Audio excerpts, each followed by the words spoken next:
So, the temporomandibular joint, which I can't read my...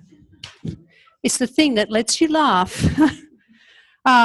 It's the joint, as you all know, that occurs where the jaw or the mandible meets the skull, primarily the temporal bone. So you can all feel that. If you put your hands up just in front of your ears, and then you kind of open and close your mouths, and then also jut forward your jaw back. So, and it's picture A primarily on your little handout. So this is a very interesting joint. Not only is it our only double joint, but it's our only both hinging and sliding joint.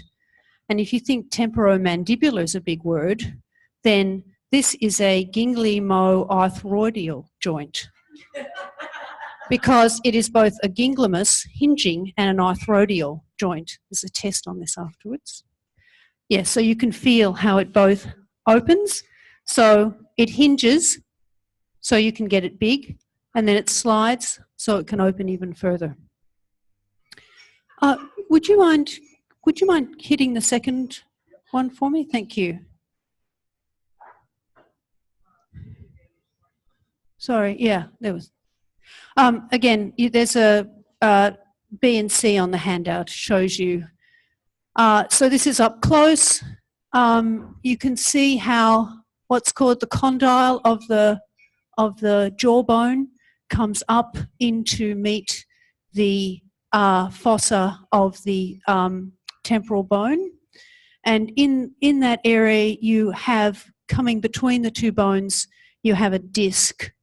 And that then allows you to have two spaces that are filled with synovial fluid, and that's what gives you a good softening and space between them. And then so it hinges, and then as you pull it forward, the disc slides down so that you get protection as your jaw comes forward. And because the joint is a very complex joint in the way it moves and a very busy joint because we use it all the time, it requires a lot of muscles and ligaments to help it work. Could I have slide 3, please?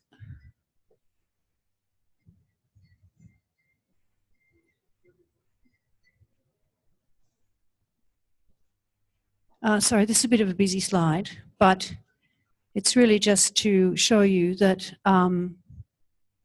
there are, firstly, I'll just briefly mention ligaments. Very important to have quite strong ligaments around this joint because it can do a lot of different, it can move in a lot of different ways. There are 3 main ligaments. The first ones really sit very close to that point between the temporal bone and the mandible, and they keep it close to your face. Keep them close together. The second one, which runs from the sphenoid bone, which was the other bone that I didn't mention, joins up in this area. That's the bone that runs behind your eyes. Beautiful butterfly-shaped bone. I hope somebody's going to do that. No, probably not. It's not a joint. Anyway, and then you've got ligaments that run from that bone down to your jaw as well. And then the third run from this spiky point at the back here down to join the mandible as well, and they actually help keep the jaw up.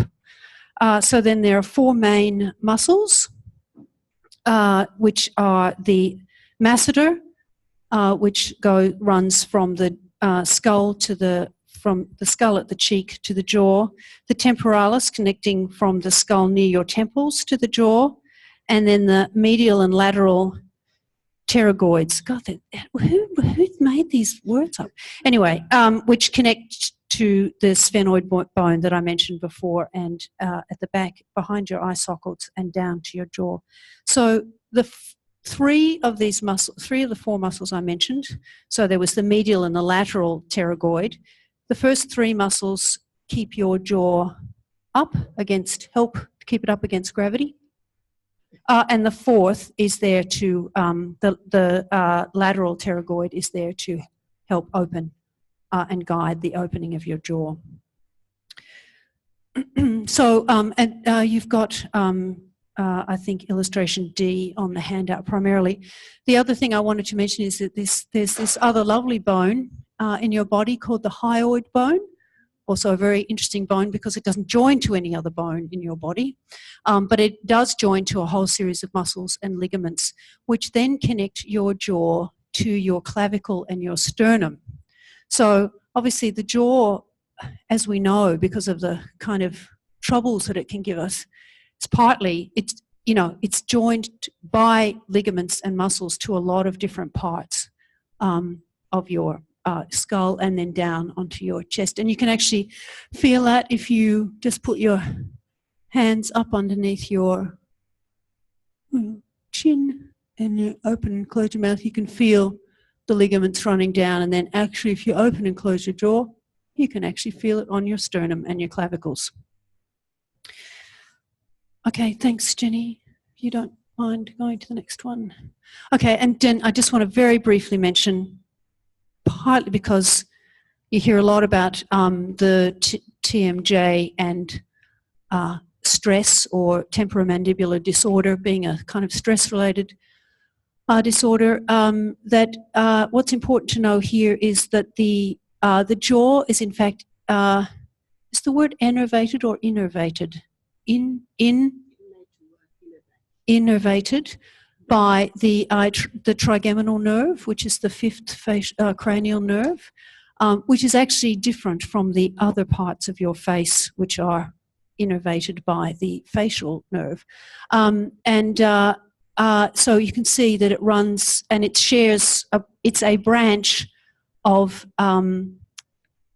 nerves that also work with your eyes and your nose. But so you get feeling and motor activity from that you get sensation and motor activity from these nerves, but including through to your tongue, but you don't get taste. Taste comes from another nerve system. So next slide, thank you. It's good to know about the structure of these joints, but why are people going to come and want to see you related to this joint? So what kinds of issues arise? You obviously get issues associated with inflammation of muscles and the ligaments, for example, through conditions like osteoarthritis or overuse. The primary reason that was usually given for temporomandibular disorder or TMD in the past was that you had, in effect, either some trauma or derangement of the joint. In other words, the disc would slide down and lock in place, and it would be that kind of a problem that you were trying to fix. And or dentists will very often say it's because the teeth don't fit properly together, and the way in which you fix the problem is to fix the way in which the teeth sit together. Lastly, of course, is the issue of, and in fact, if you Google TMD, it's primarily described as a sort of stress-related disorder, partly because, as dentists like to use the term, because of parafunctional activity, in other words, activity that's not really performing a function, overly holding your jaw, grinding your teeth, clenching your jaw when you don't need to. It's helpful to unpack this a little, particularly if you're going to be working on a condition like this, because people might come to you complaining of tightness in their jaw that's not attributable to, for example, trauma or osteoarthritis. And why is it that people think that the joint is associated with stress? Couple of possible reasons. We noted earlier that 3 of the 4 main muscles associated with the joint are designed to counter gravity. We've been talking a lot about how we hold ourselves in the world in relation to gravity. So these muscles work all the time, and sometimes they get to a point where people don't know how to turn them off. So they stay on when they shouldn't be on, and of course, in staying on, they then prevent the work that has to be done when they're off, if you see what I mean. So they prevent the ability for the jaw to open easily. Another reason, for example, is if you remember back to the very beginning of our training, what were we doing? We could all close our eyes and do it again. Sucking. Yes, that's right.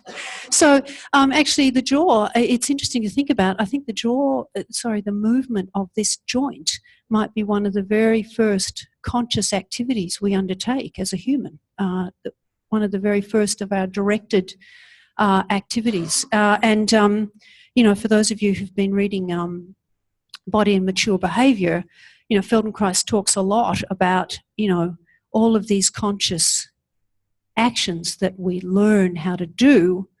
We learn them in our own way, and then we can also learn what we might think of as bad ways to use this joint. You know, as he says, our ways of doing are acquired by repetition, to which either tacit or conscious consent is given each time. We soon begin to feel right with this way of using the joint and quite incapable of changing it.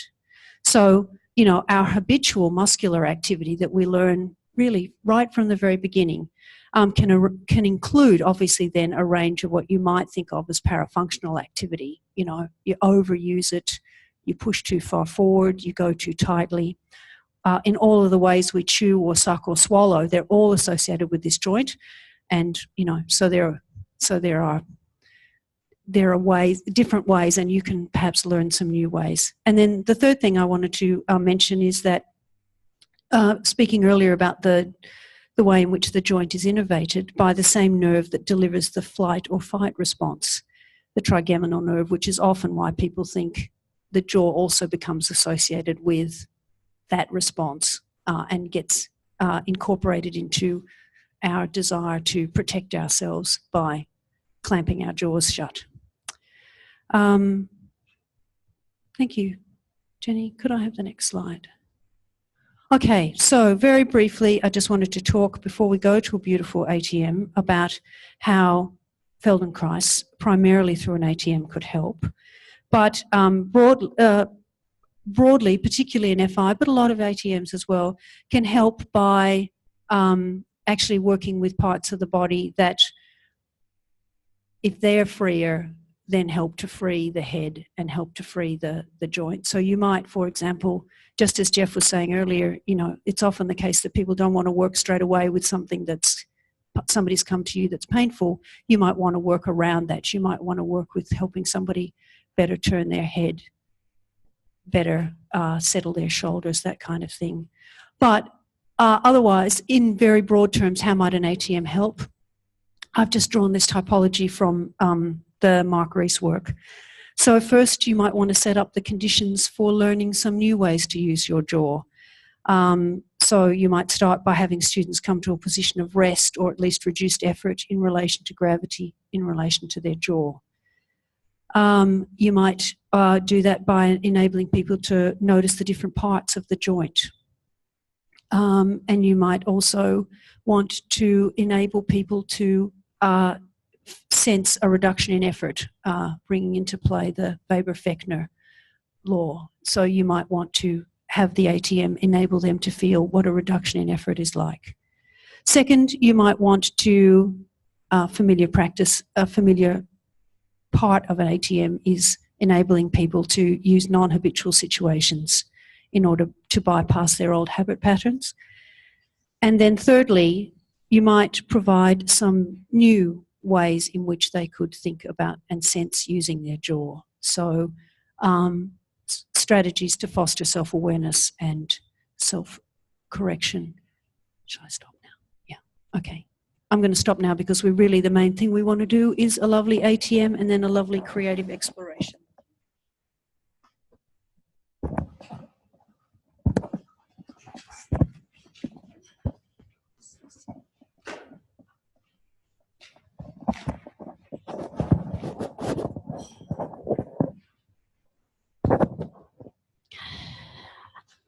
Okay, so if everybody could lie on their back, it is quite an inactive ATM. So if you need to put on an extra layer or have a blanket, you might want to do that now.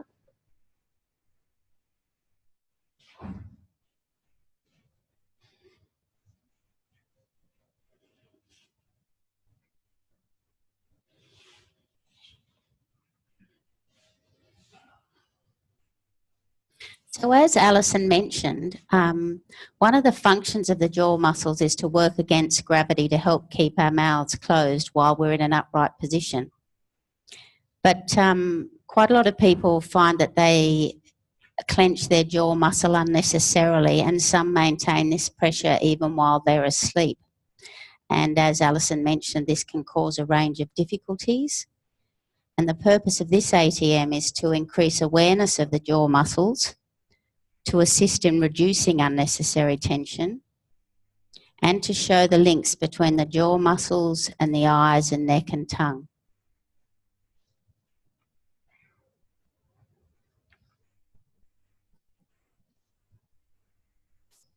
So please bring your feet to standing position.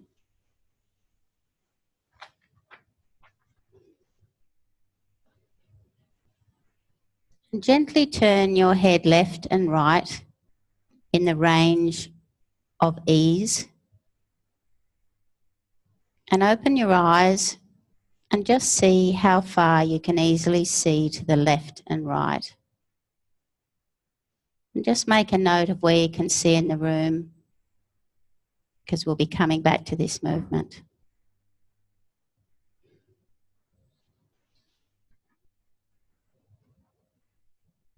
And let that go. Bring your head back to the center. Please take your right eye to the right and back to the center. You'll note that your left eye comes along for the ride, but for the purposes of this lesson, just focus on the right eye going to the right and back to the center. Note the quality of this movement. Is it jerky or smooth? Slow the movement down. Can you feel any echo of this eye movement in your jaw or neck?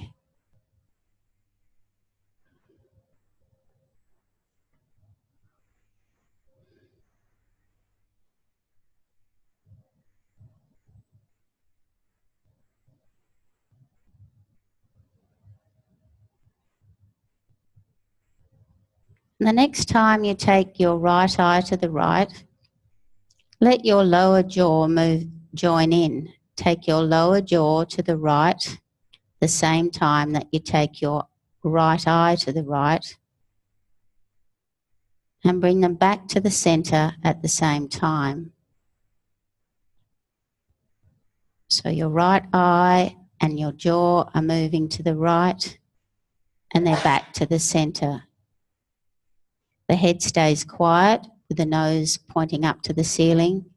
It's just your eye and jaw that are moving. And again, note the quality of your jaw movement. Is it smooth or are there clicks? Experiment with how far your teeth are apart as you do the movement. Which is easier, further apart or closer together?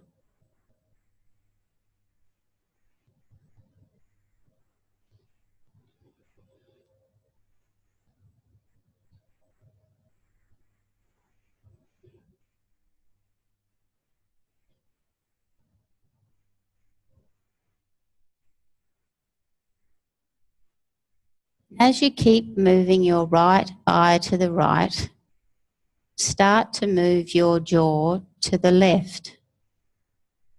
This may not be easy, as the muscles of the jaw, neck, and eyes tend to work as a group. By differentiating in this way, you can improve the functioning of the individual set of muscles. You are reminding the brain that they are in fact separate and can do separate things. So you're gently moving your right eye to the right and your jaw to the left, and you're bringing them back to the center at the same time.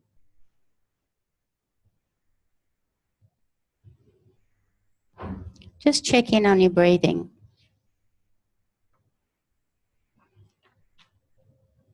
With the intention of Not letting the movements of your eye and jaw disrupt your breathing, just maintaining a slow, gentle rhythm of breathing.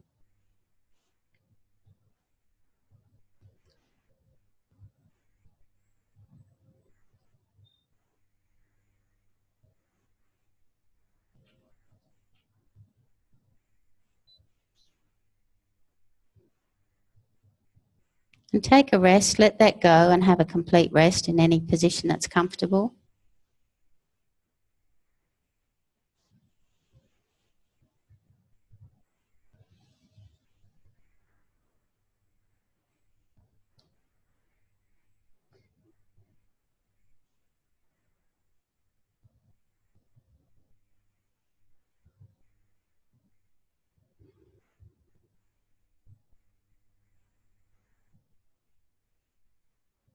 Return your feet to the standing position.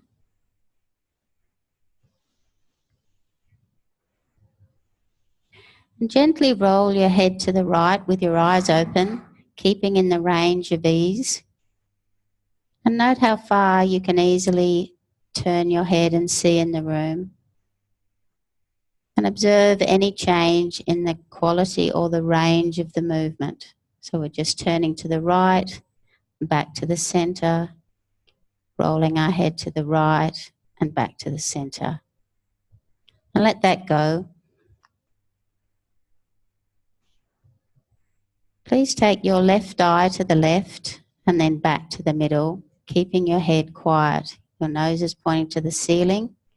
Your left eye moves to the left, then back to the middle.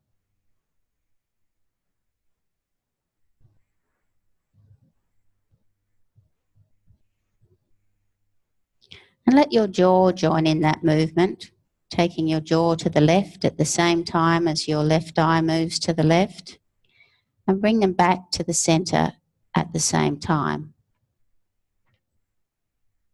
Again, note the quality and range of those movements.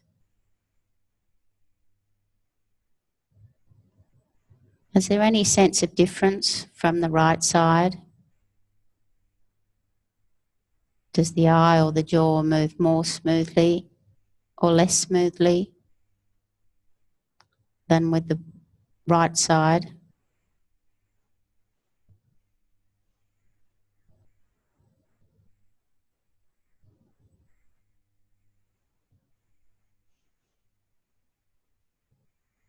As you keep moving your left eye to the left, start to move your jaw to the right in that non-habitual way.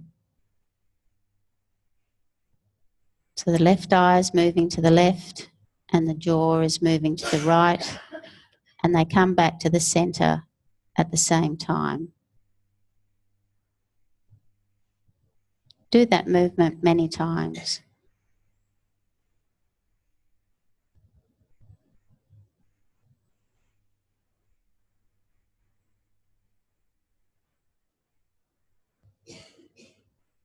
Just make that movement more languid and more easy.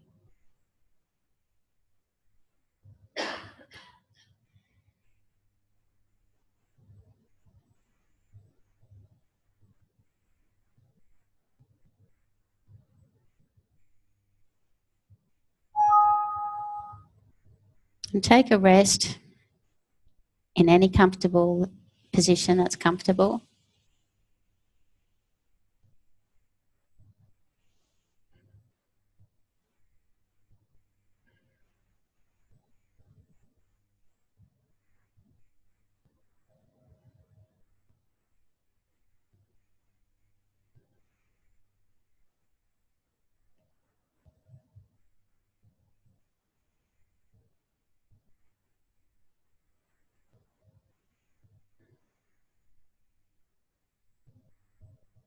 Please stand your feet.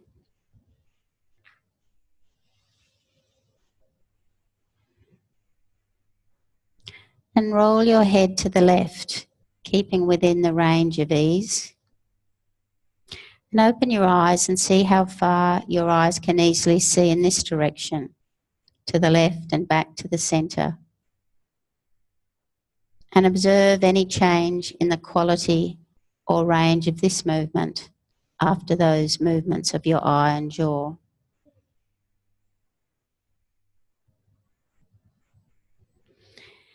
And now, as Alison mentioned, we're doing quite a non-habitual movement. We're going to move our upper jaw away from our lower jaw rather than the more habitual way of moving our lower jaw away from our upper jaw. So please put some fingers of one hand, it doesn't matter, on your lower jaw, just in a gentle way, with hardly any pressure. The intention is just to keep the lower jaw still, not by force, but more by awareness. We're going to move the upper jaw away from the lower jaw by rolling our skull backwards to open our mouth away from our lower jaw, and then close our mouth by rolling our skull back towards our lower jaw. It doesn't need to be a big movement. So gently roll your upper jaw away from your lower jaw, and then close your mouth by rolling your skull forward towards your lower jaw. And this, of course, is completely the opposite way to use these muscles than we normally do. And again, as Alison mentioned, gives us an opportunity for our nervous system to be open to forming new habits.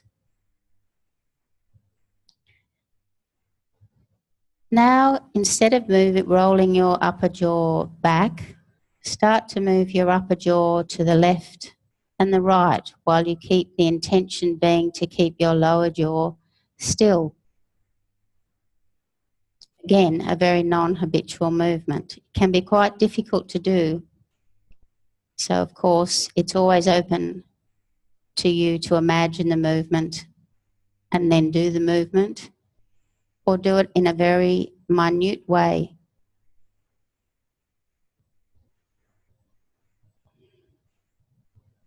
So the intention is to keep our lower jaw still and to gently move our upper jaw to the left and right by rolling our skull to the left and right.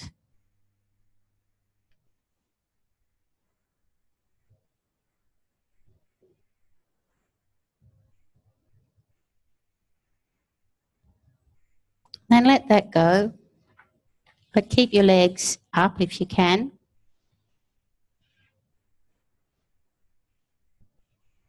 And this time, bring your awareness to the tip of your tongue and take the tip of your tongue to the inside of your right cheek. Note the texture and the sense of pressure against your cheek muscles.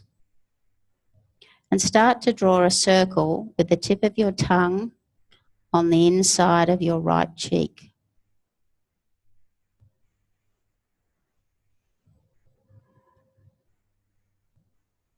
Make the drawing of the circle easy and languid and relaxed.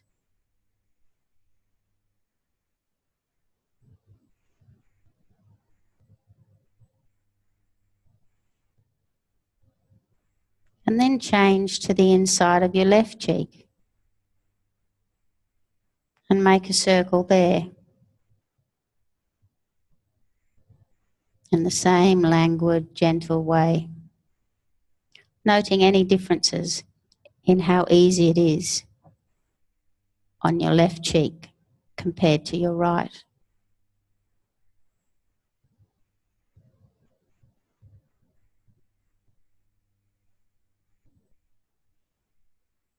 And let that go. And note now how the muscles of your face and cheek feel. And just rest in any position that's comfortable.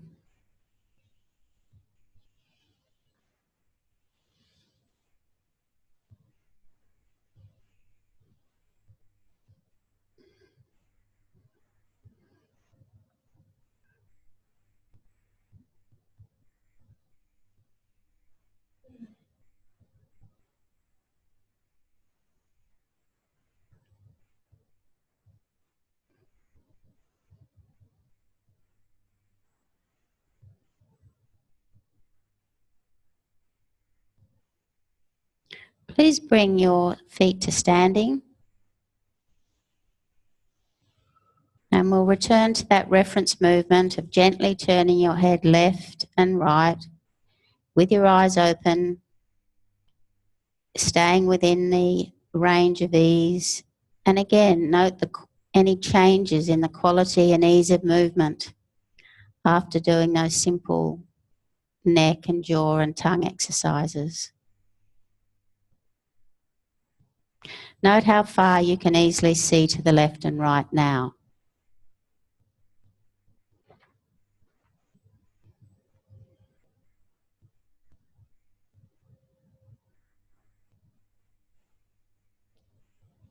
And when you're ready, roll over and come up to sitting.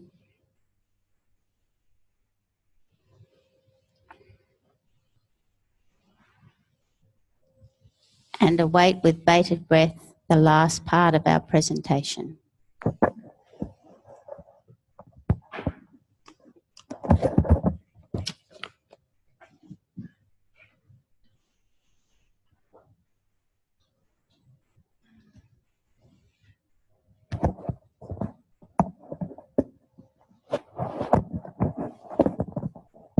Is that right?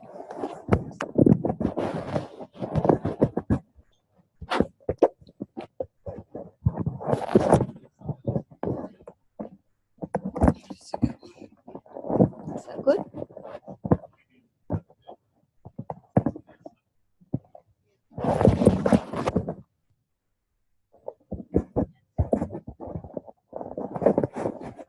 How's that?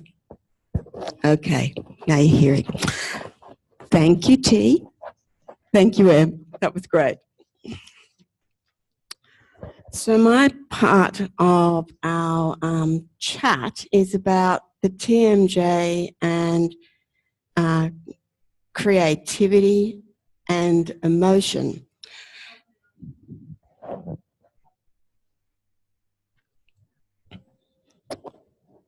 So I think if you have a listen to this rather impressive lineup of attributes, you'll agree that the TMJ is one of the most important joints in the body. So it's a gateway to breath, of course, and to nourishment, to verbal and facial expression, to sensing taste and texture, and to connecting to others through kisses and oral touch. And in the beginning, we, as infants and young children, you might have seen videos, photographs, have young people or remember young people. You know that we enthusiastically explore the world by putting everything, and I do mean everything, in our mouths. And we're very happy as well to express our emotions through crying, through babbling, through loud laughing, through words, through songs. A question of whether it's appropriate or not just doesn't occur to us. We don't think about it at all. We don't care. But that usually changes as we grow, as we learn to conform to society's rules of socialisation.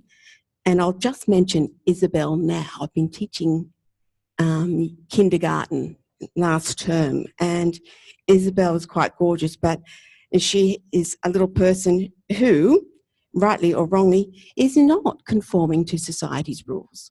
So when things displease her, she yells or she cries or she stiffens. But we learn when to use an inside voice normally and when to use an outside voice. Something typical. When to explore with eyes and fingers instead of lips and tongues, recommended with knives especially. How to choose words carefully. When to check with someone before kissing them or hugging them. How to listen to our bodies about what and when to eat.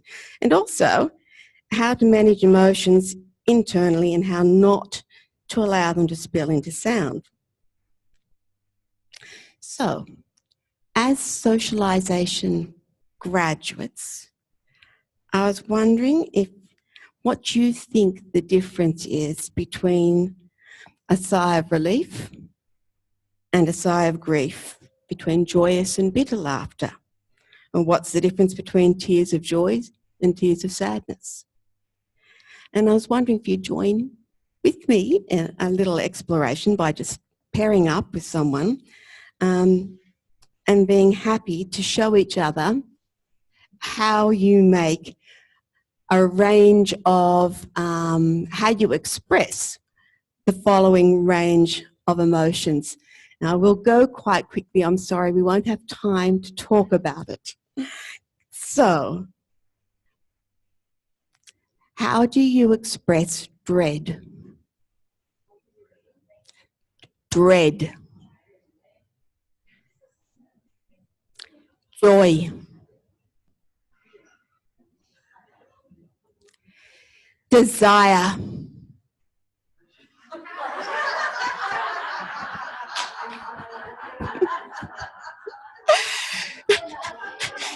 Philippa, behave. Grief. Grief. Dreaminess. Dreaminess. Scorn.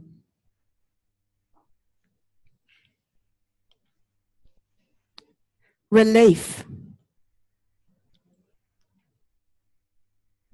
Enthusiasm. Jealousy. Thank you. But I want to repeat that activity, so stay where you are. And again, looking at each other, I was wondering if you can identify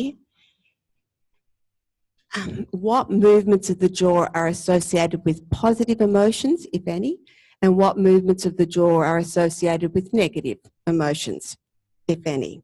So again, dread, joy, desire,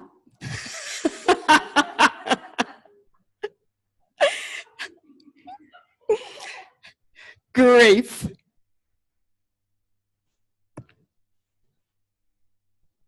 it could have been desiring a chocolate, dreaminess, scorn, relief,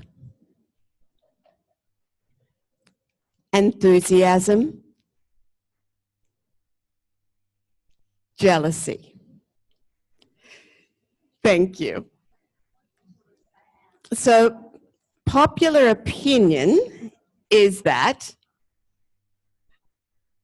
positive emotions such as joy, desire, and relief broaden or open the space in the jaw in a way that encourages movement, sound, and self-expression, while negative emotions such as dread, grief, scorn, or others that you might want to come up with tend to close the space down in a way that restricts movement and encourages silence and discourages self-expression.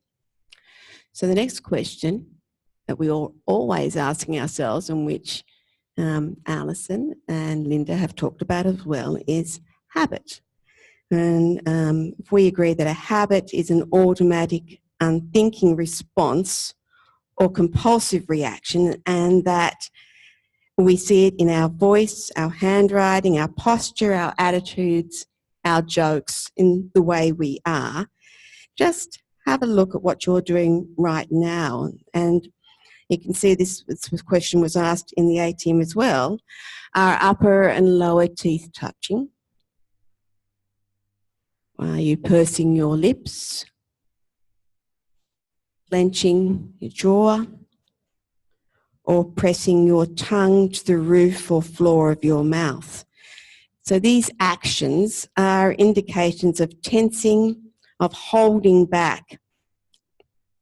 When your jaw joints are out of balance and or the muscles are working hard, your body attempts to compensate to maintain balance.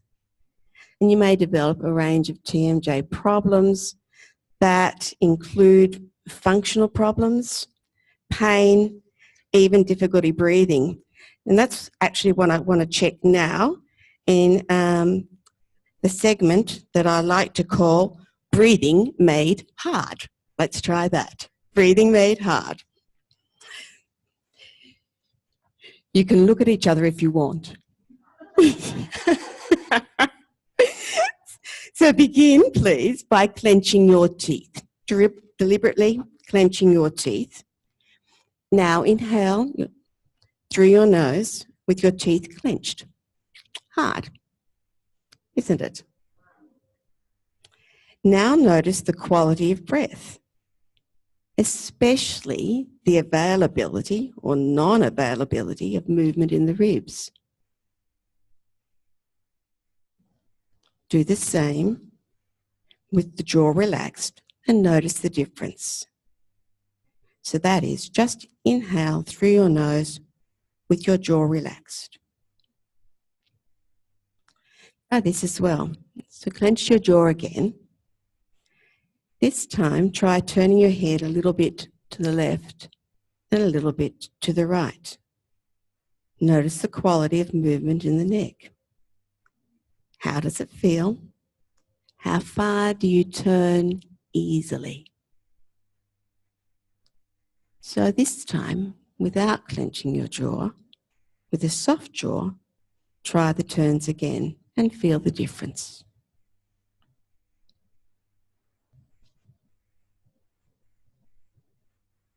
It would be great to explore a 3-minute miracle, but perhaps we can do that tonight and see if what you come up with tomorrow. We might have time for that then. The body and mind are interconnected aspects of you. Neither can exist without the other. So this mind-body connection is part of your everyday experience, but becomes particularly noticeable. And I'm sure you could provide lots of examples here, but you might get a headache after an argument with your partner. So that is an example of your mind affecting body.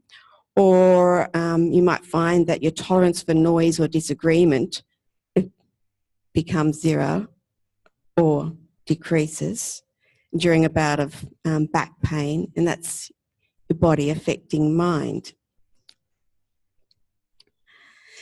So an emotion initially arises within your central nervous system, and is translated into a motor command sent to your muscles. But I don't want to talk a lot about how that happens because that's quite a complex area. But I do think it's interesting that the resultant activity of an emotion that arises is, sensed and interpreted when we see, hear and feel. But from a traditional psychological perspective, a feeling is an emotional experience. From a somatic perspective, however, the same feeling is regarded as a physical experience, a pattern of excitation in your nervous system and in your musculature. And from a Moshi perspective, they are both. So he says they're basically the same thing. We cannot become conscious of a feeling before it is expressed by a motor mobilization. And therefore, there is no feeling so long as there is no body attitude. And from a TMJ perspective, the jaw is likely to be involved, possibly other parts as well. So again, believing that it's a good thing for your jaw to speak. You might want to work with somebody or individually, it's okay either way. But just remember a time when you were deeply afraid. Or imagine such a time. Sit with that feeling for a second, comes up, and really try to bring it clearly into focus. Notice what happens in your body. You might notice a contraction You might feel like you're closing in on yourself or withdrawing. You might notice that your breathing becomes shallower or perhaps stops altogether. Now let's change the emotion. Imagine getting angry. How does your body change now? Does the withdrawal you just felt change to pushing out, to tensing? What does your jaw do? Let go of that anger and imagine joy at greeting a long-lost friend or lover. Sense yourself opening and softening, lightening, perhaps smiling.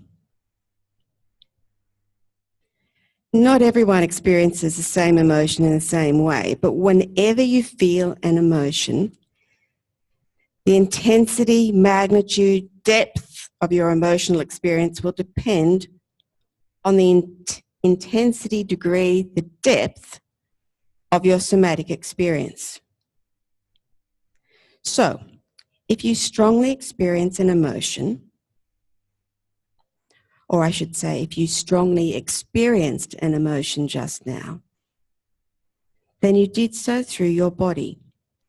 If your body did not become involved, your emotional experience was muted. And that means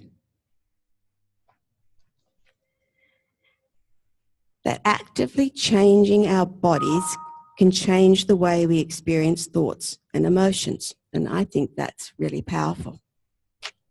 So you and I, we are here experimenting with our patterns of attention and movement. And in doing that, we not only improve our ability to move, but also the way we think and feel.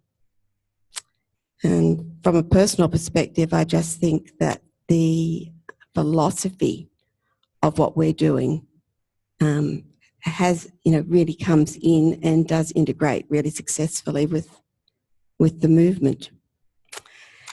And of course, it also means then that if we can catch the moment before feeling and responding, we can consciously choose a response. Isn't that right, Jeff? Where is that man? I think that's big. So thank you for staying with us this time. I'd like to finish, thanks Jenny, with a video, which is pretty fun, I think, from somebody who's unashamedly champions expression and movement over immobility and silence. And if you're not too tired, I would love to encourage you to do the same, to do what she does.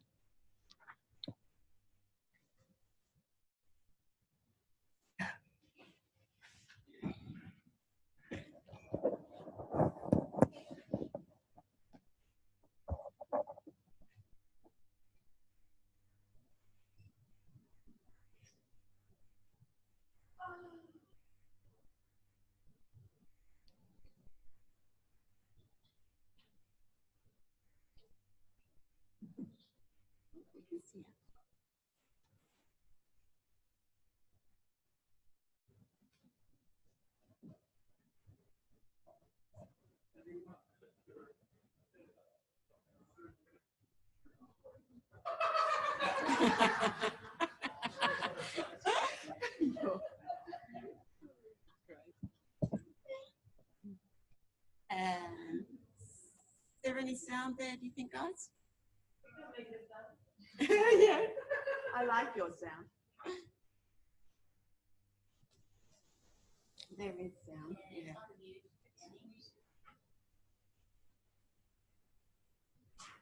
There we go, that one. Yep. And what trajectory do the eyes take? Do they go above the horizon, below the horizon? How do they get from one side to the other? Begin to explore your jaw, where it joins onto your skull.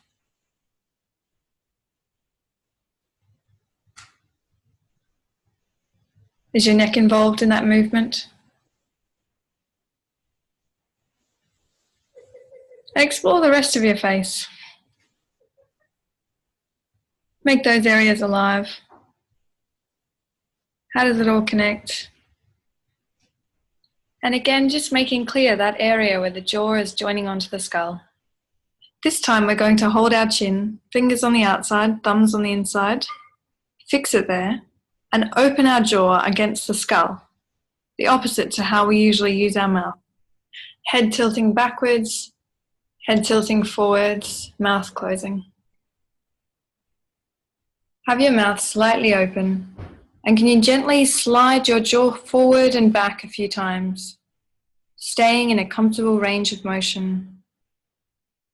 So your lower teeth come about level to the top teeth, or just slightly forward of that.